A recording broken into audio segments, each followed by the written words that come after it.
세상에 많은 직업 중에서도 연예인들만큼 스포트라이트도 받지만 또한 동시에 스트레스를 많이 받는 직업은 많지 않을 것입니다.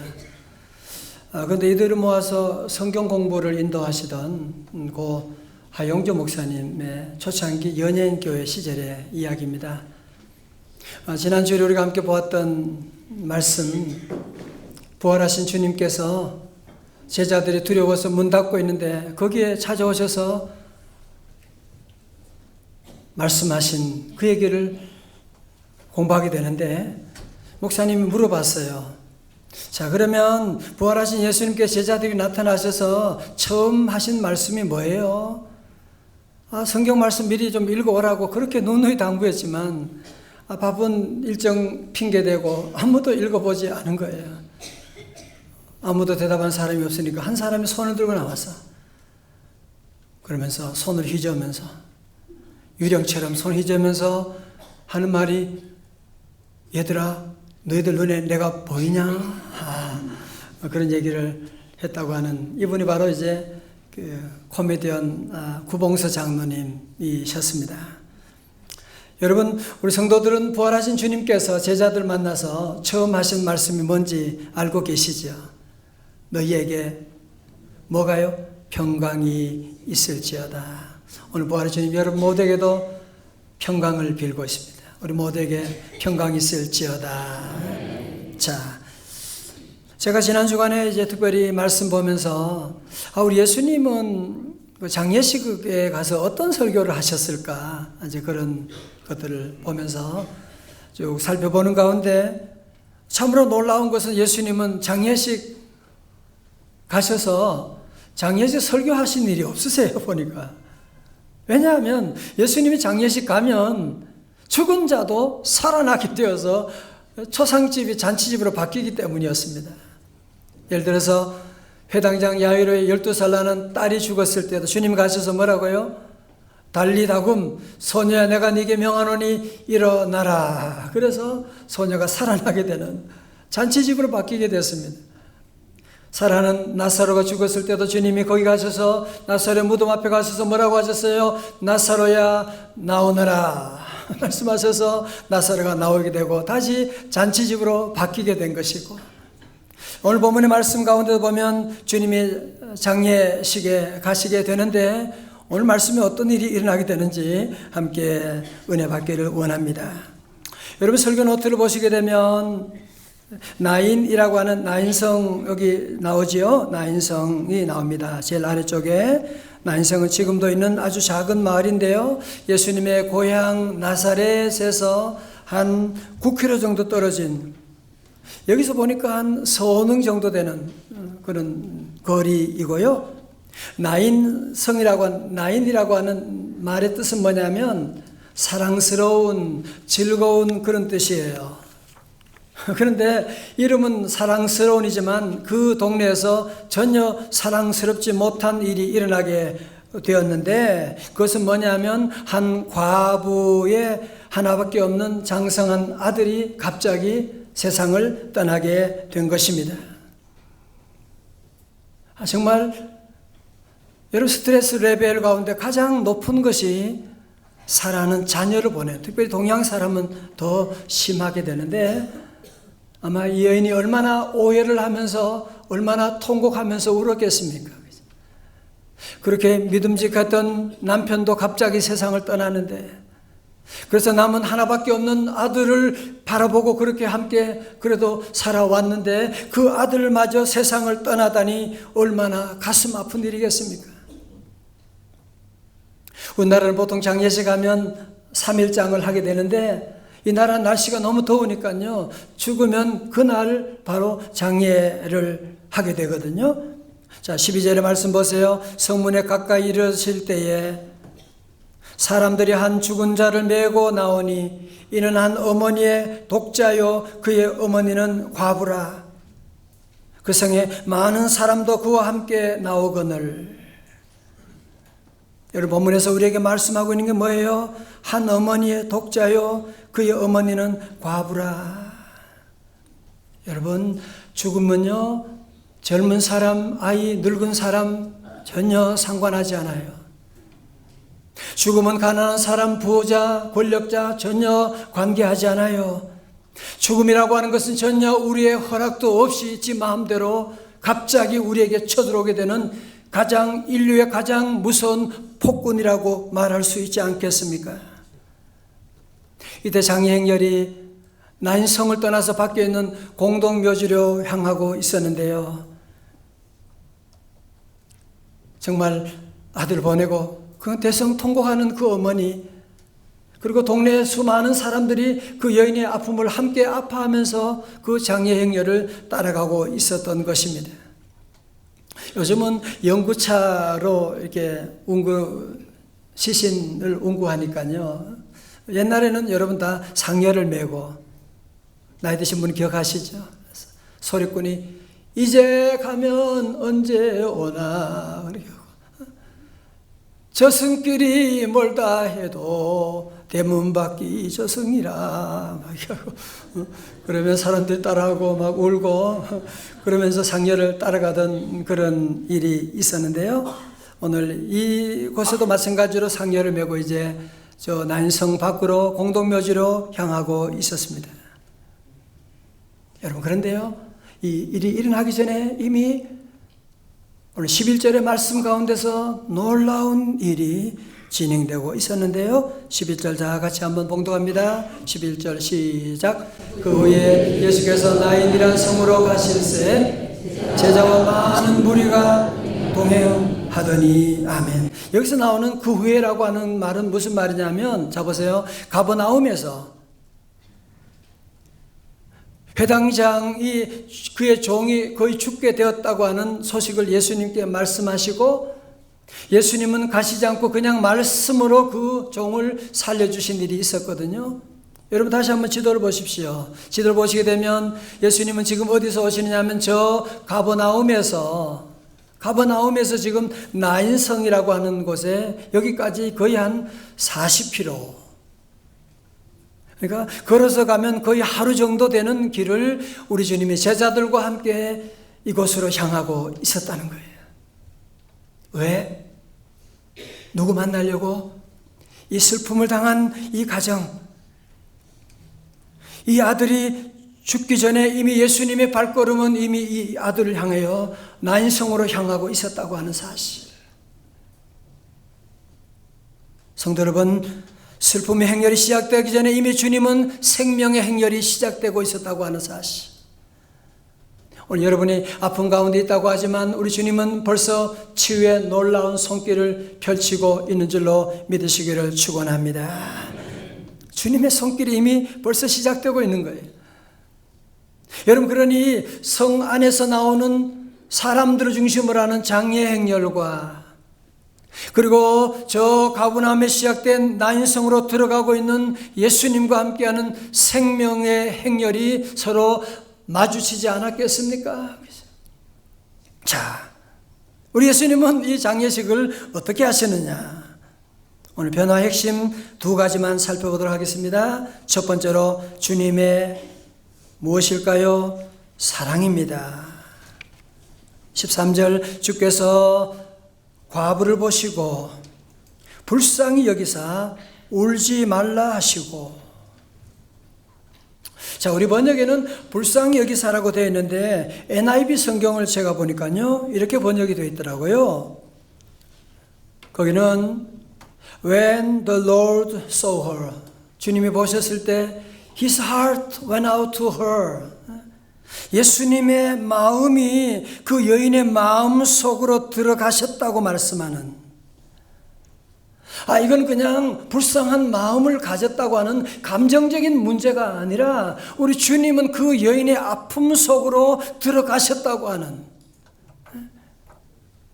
여러분, 이 여인은 하나밖에 없는 아들을 바라보고 아들과 함께 미래를 꿈꾸고 나갔는데 그 사랑하는 아들마저 세상을 떠나게 되니까 어떻게 보면 미래를 잃은 것과도 다름이 없는데, 우리 예수님은 기적을 행하기 전에 먼저 이 슬픔 많은 여인의 가슴을 주님은 다 이해하시고 공감하시면서 그 마음속으로 들어가신 오늘 이분이 우리 주님이신 줄로 믿습니다. 주님은 오늘 저와 여러분의 마음을 다 아시고, 저는 가끔 늘 미안한, 제가 우리 아내가 아플 때 제가 같이 아파할 수가 없는 그 마음을 제가 어떻게 알겠어요? 우리 자녀들이 사랑하지만 그 아픔을 제가 다 함께 느낄 수가 없어요. 이게 부부예요. 사랑하지만 한계가 있는 겁니다. 여러분의 눈물, 여러분의 아픔 누가 알겠어요? 그러나 우리 주님은 다 아시고, 주님은 다 아시고, 주님은 위로해 주시고, 오늘 그 주님께서 슬퍼 울고 있는 이 과부에게 울지 말라. 여러분, 이 주님의 말씀은 단지 동네 사람들처럼 그냥 위로하는 그런 말씀이 아니고요. 우리 주님은 위로자로서, 치유자로서, 구원자로서 내가 이 모든 아픔을 치료해 줄 거야. 내가 모든 것을 돌려줄 거야. 회복해 줄 거야. 라고 주님이 말씀하고 있는 메시지를 던진 것이거든요. 제가 어린 시절에 자전거 타는 걸 참 좋아했나 봐요. 그래서 세발 자전거를 그렇게 타고 싶어가지고 졸라 와서 가자는데, 또 어느 놈이 그걸 또 훔쳐갔어요. 그래서 그때 마음의 상처가 얼마나 또 며칠 동안 울었는지 몰라요. 그래서 제가 울고 그러니까 아버님이 저녁에 오셔가지고 저기 하는 말이, 야, 뭐 그것 때문에 너 왜 그러냐? 내가 또 사줄게? 그러시더라고요. 그러더니만 그 다음날 저녁에 우리 아버님이 자전거를 중고 자전거지만 또 가지고 오셨던 그때 그 생각이 있는 것처럼, 오늘 여러분들이 함께 주님 앞에 나올 때 여러분 마음속에 지난 한 주간 동안도 상실과 절망과 배신과 정말 말로 다 할 수 없는 여러 가지 많은 아픔을 가지고 울 수밖에 없는 성도들도 계시고, 정말 울고 싶지만 울 수 없는 그런 아픔이 있는 우리 성도들도 계시지만, 우리 주님은요, 여러분을 사랑하시고 여러분의 아픔을 다 알고 계시고, 우리 주님은 울지 말라고 말씀하시고, 그리고 여러분의 모든 아픔, 여러분의 모든 흐르는 눈물을 주님은 오늘도 닦아주시고 회복시켜주시는 은혜가 이 아침에 함께할 줄로 믿습니다. 사실은 당시 누가 봐도 이제 다 끝난 거죠. 어찌 보면 이 여인은 다 끝났죠. 남편도 그렇게 갑자기 세상을 떠났는데 아들마저, 하나밖에 없는 아들마저 이렇게 보내고 나니 이제는 다 끝났구나. 그래서 절망의 통곡을 하고 있었지만, 우리 예수님 보실 때는 아직 끝나지 않았다는 거예요. 제가 지난주에 아주 참 귀한 시를 하나 보았어요. 백창우 씨의 길이 끝나는 곳에서 길은 다시 시작되고, 너무나 감동적인 시라서 함께 나누기를 원합니다. 이렇게 아무런 꿈도 없이 살아갈 수는 없지. 가문 가슴에, 어둡고 막막한 가슴에 푸른 하늘 열릴 날이 있을 거야. 고운 아침 맞을 날이 있을 거야. 길이 없다고, 길이 보이지 않는다고 그대 그 자리에 머물지 말렴.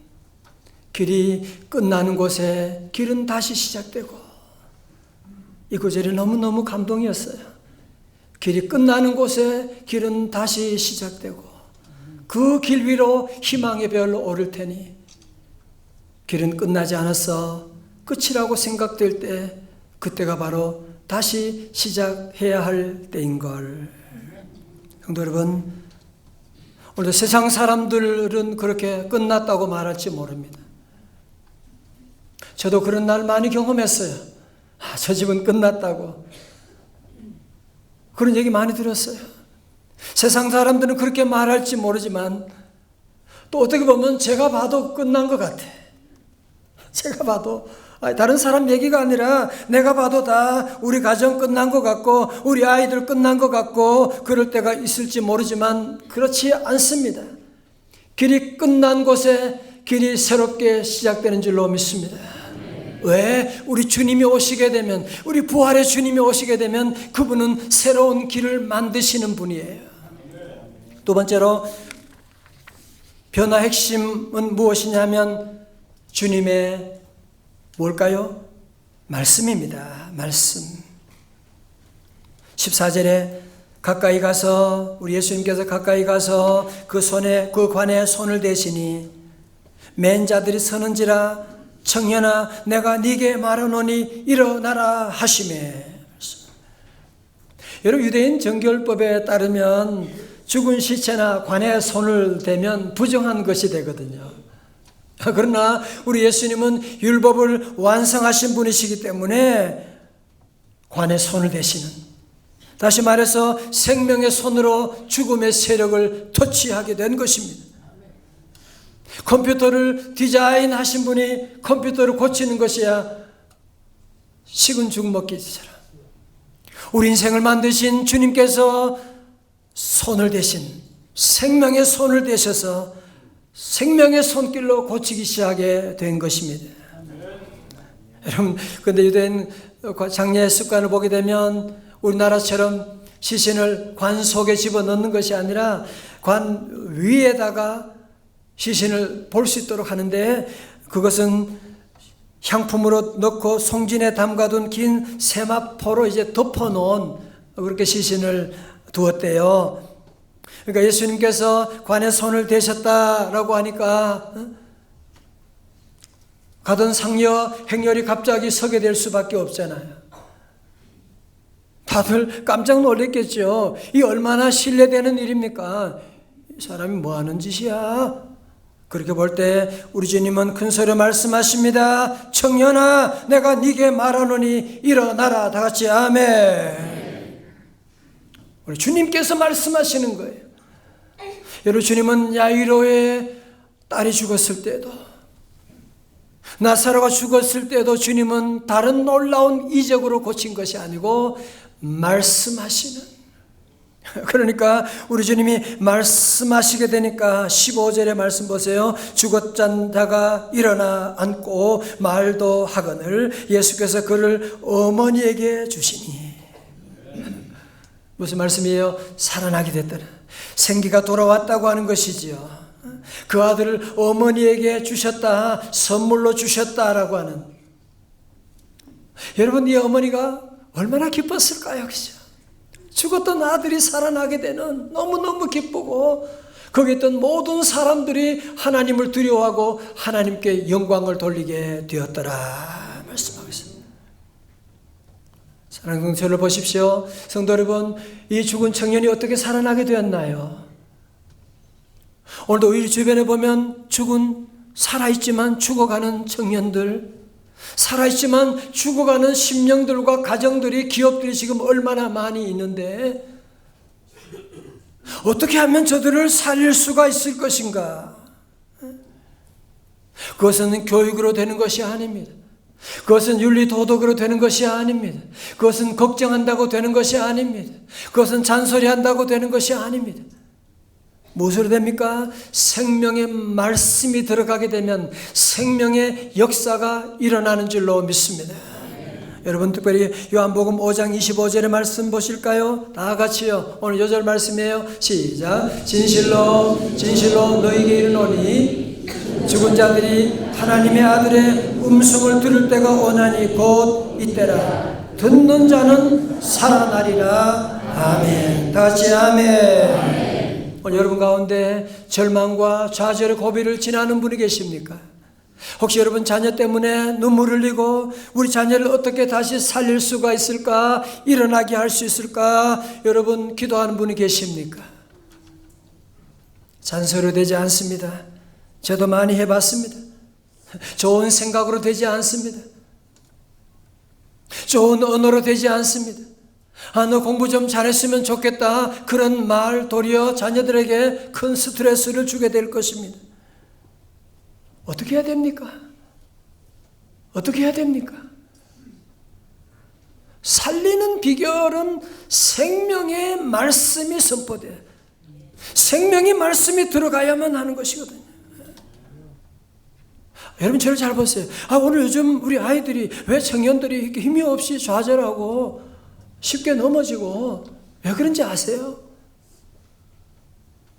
계속 죽음의 소리, 부정적인 소리가 계속 들려오니까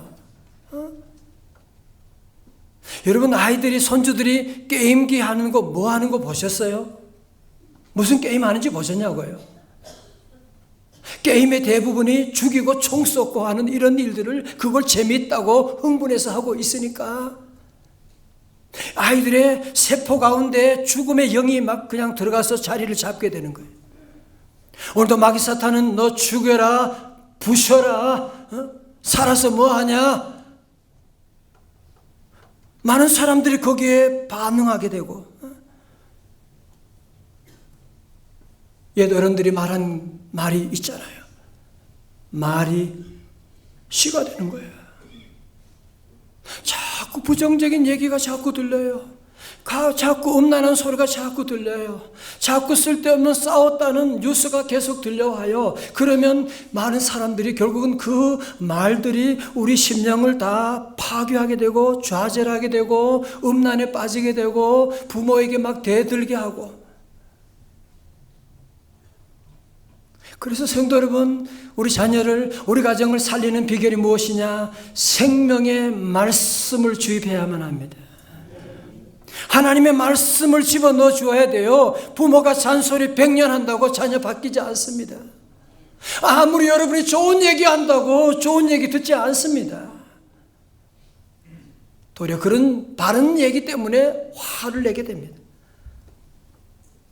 저는 그래서 가정 신방할 때마다 꼭 하는 얘기가 있습니다. 어린 자녀를 두신 분들에게 특별히 부탁합니다.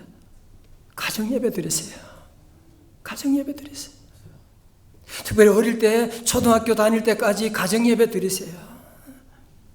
다시 말해서 무슨 말인지 아세요? 생명의 말씀을 넣어주는 거예요. 그러면 아이들이요, 살아나게 돼요. 아이들이 꿈을 꾸게 돼요. 아이들이 지혜롭게 돼요. 아이들이 부모님을 공경할 줄 알아요. 아이들이 학교 가서 선생님을 사랑할 줄 알게 돼요. 그러나 세상적인 뉴스, 세상적인 방법을 자꾸 듣게 되면 화나게 만들어요. 짜증나게 해요. 막 대들게 하게 되는. 여러분, 논리는 간단한 겁니다. 죽음의 소리 계속 들으면, 부정적인 소리를 계속 듣게 되면 그 아이들의 심령은 그렇게 멀쩡하던 아이도 이상하게 마시가 버리게 돼요. 그러나 아무리 죽어가는 사람이라고 할지라도 생명의 말씀이 선포되게 살아나게 되는. 할렐루야. 우리 교회 앞이 지금 얼마나 아름다운지. 여러분 다 보셨지만 지난 겨울에는 전혀 이렇지 않았거든요. 지난 겨울에는 나무들이 다 가지에 다 떨어져 있고 잎사귀 하나 없는 앙상한 죽은 나무 같았었는데 어느 날부턴가 봄바람이 살랑살랑 불어오기 시작한 거예요. 봄 기운이 비춰지기 시작하게 되는 거예요. 그러면서 그 죽은 나무에서 새로운 싹이 돋게 되고 꽃이 피게 되고 이렇게 아름다운 동네를 만들게 된 것이거든요. 사랑하는 성도 여러분, 봄바람 같은 성령의 바람이 우리 부활의 주님께서 여러분의 심령 가운데 찾아오시게 되고 여러분의 주님의 생명의 말씀을 듣게 되면 여러분의 심령도 가정도 살아나게 되는 줄로 믿습니다. 그럼요. 그래서 우리 성도들은 예배 가운데 하나님의 생명의 말씀을 듣고 이 말씀을 여러분의 가정에 가서 퍼나르셔야만 합니다. 이 말씀 듣고 사랑하는 가족들에게 나눠주고 그러면 세상 사람으로 볼 때는 끝난 것처럼 보이지만 길이 끝난 곳에 주님의 이름으로 새로운 길이 환하게 열리시기를 주님의 이름으로 축원합니다. 미국의 같은 고등학교에 근무하던 빌 게이더와 글로리아 웹스터라고 하는 두 선생이 사랑에 빠지게 됐어요. 빌은 음악을 좋아했고 글로리아는 영어 전공으로 글쓰기를 좋아했대요. 두 사람은 결혼하게 되었고 빌은 이제 음악을 만들고 부인은 이제 가사를 만들게 되고 정말 환상의 커플이었습니다. 이들이 처음 작사 작곡해서 만든 곡이 1963년에 지은 He Touched Me 라고 하는 곡인데요. 험한 세상 나그네 길, 그죠? He touched me, oh he touched. 그 찬송을 이분들이 만들었어요.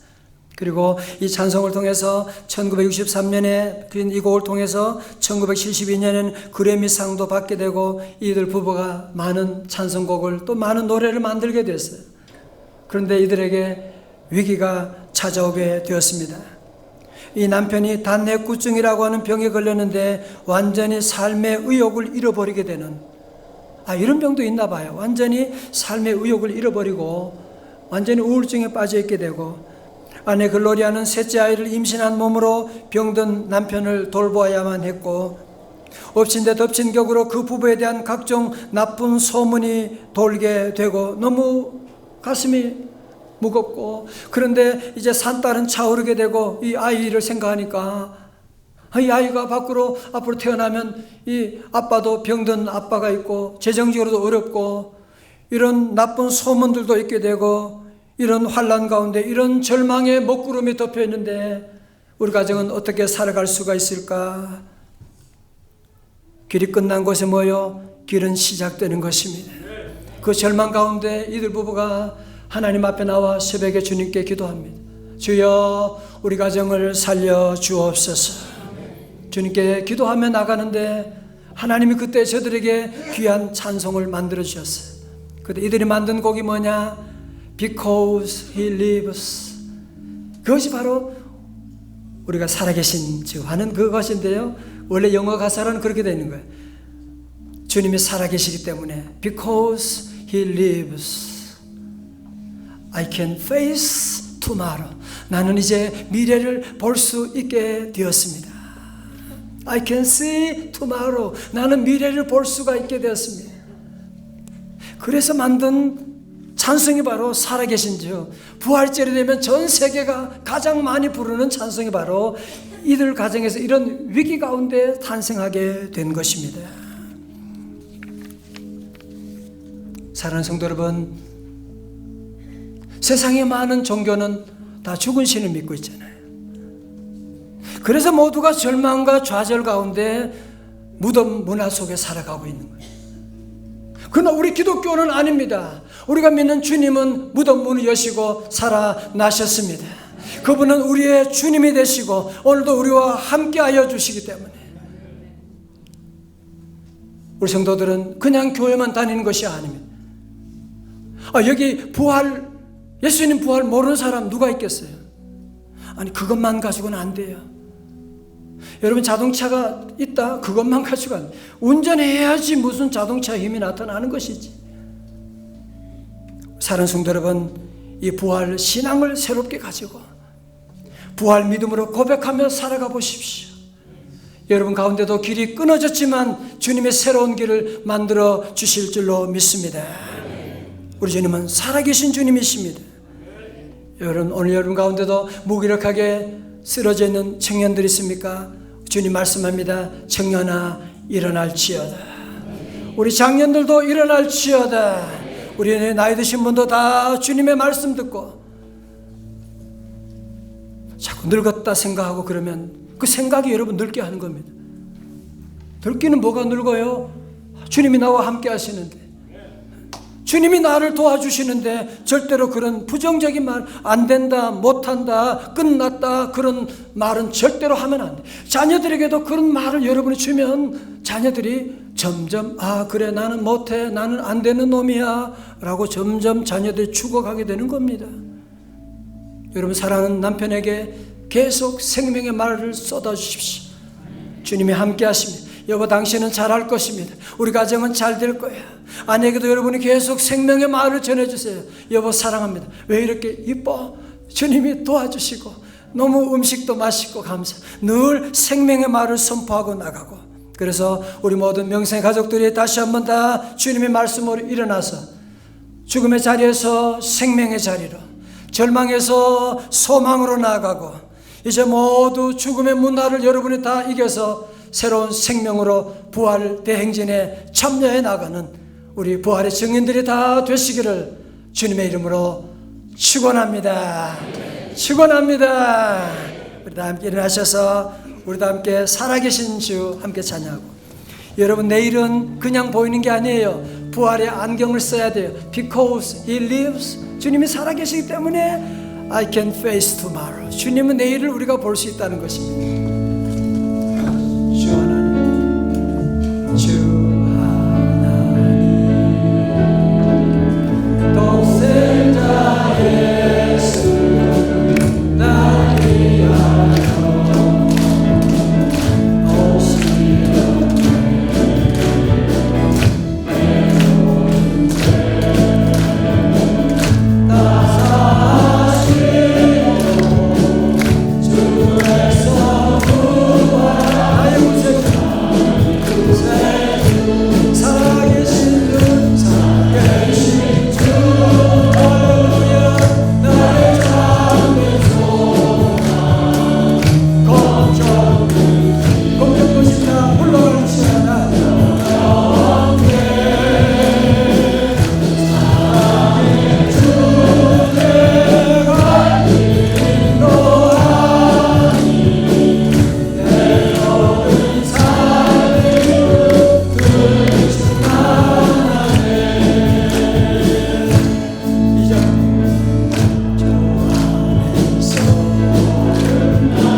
아버지 하나님, 이 땅은 죽음의 문화가 덮고 무덤 문화가 덮고 부정적인 언어와 음란과 방탕이 이 문화를 덮고 있는 이 시대 가운데 하나님, 부활의 신앙 가진 저희들 그 문화에 물들지 말게 하시고 생명의 부활의 주님 모시고 부활의 주님과 동행하며 귀한 종들이 가는 곳마다 생명의 놀라운 역사가 일어나게 하시고 주여 우리 자녀를 살려 주옵소서.